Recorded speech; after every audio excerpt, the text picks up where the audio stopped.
Hello, in this video I'm gonna show you how to fix problem when you want to install Call of Duty Mobile but you can't seem to find it on your TCL 306. So in order to fix that, let's open our Google Play Store and actually try searching for the game itself. Call of Duty.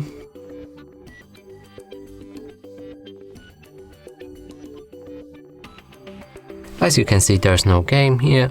We'll need to fix that. Now let's go back, press on your profile icon, then go for the settings, family, parental controls, and from here you can fix it two ways.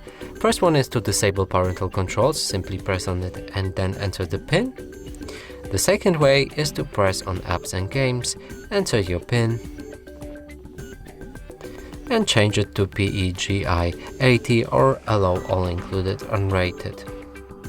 Press save and let's go back, try to find Call of Duty again.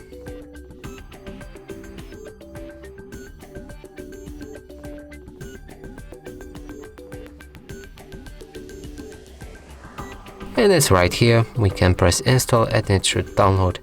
And that's it for this video, hope you like it, please consider subscribing to our channel, leave a like and a comment below.